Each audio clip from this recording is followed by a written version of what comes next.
From TLDR News, this is your daily briefing for Thursday, the 23rd of June, 2022.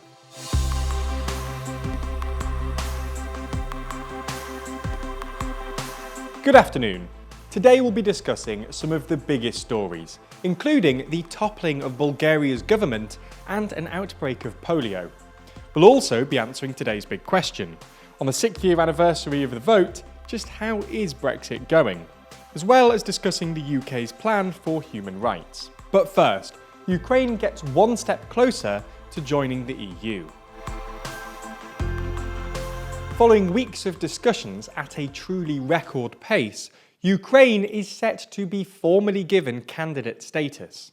The European Commission, the executive arm of the EU, recommended that Ukraine be given candidate status last week after Commission President Ursula von der Leyen announced that good work had been done by Ukraine.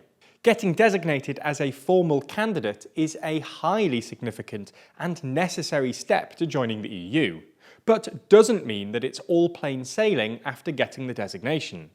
The accession process for candidates can take years, if not decades, with 5 other nations currently having candidate status: Albania, North Macedonia, Montenegro, Serbia and Turkey. Despite the Commission's recommendation, the final decision to award status rests with the European Council, the leaders of the 27 member states, who must agree unanimously, a decision set to be signed off later today.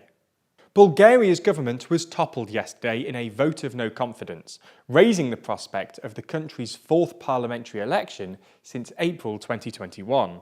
The no confidence vote came about after a party withdrew from the governing coalition over budget disagreements and a dispute on whether to lift the country's veto on North Macedonian accession to the EU. Prime Minister Kirill Petkov came to power just 6 months ago after a series of elections in 2021, running on an anti-corruption platform and adopting strong pro-EU and pro-NATO stance. He'll now have the opportunity to try and form a new cabinet.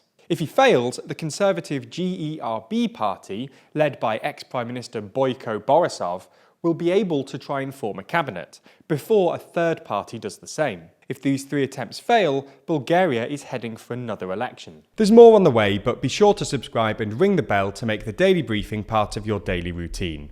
Or just search for us on your podcast app to listen along. Boris Johnson faces a potentially awkward cup of tea and catch-up with Prince Charles in Rwanda later, after the Prince of Wales reportedly described the government's policy of deporting some asylum seekers to the small East African country as appalling. The Prince of Wales and the Prime Minister are in Rwanda for the Commonwealth Head of Government meeting, where dozens of leaders from the Commonwealth member states are gathering for the summit. Prince Charles's private comments on the policy was reported a few weeks ago, before a last-minute intervention by the European Court of Human Rights successfully took the last remaining asylum seekers off the plane, which never took off. Johnson told reporters that he was conscious of the fact that he was arriving in Rwanda before any of the government's flights of asylum seekers had made it. While the UK is still trying to get over the coronavirus pandemic, the last thing anyone needs is another virus to worry about.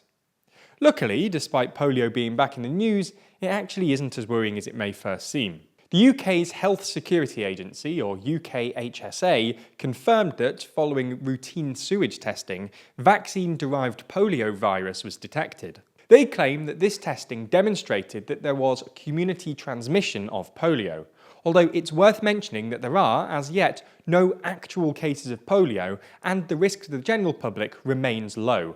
The disease can still cause symptoms such as paralysis in those that aren't fully vaccinated.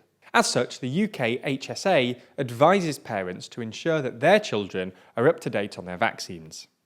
As a result of the tests, the UK HSA has declared a national incident.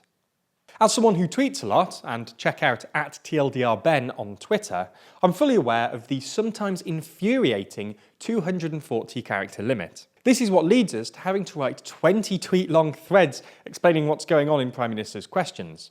This quirk of the platform, though, may be addressed soon. Twitter is trialling a new feature that allows users to share what they're calling notes, which can be up to 2,500 words long.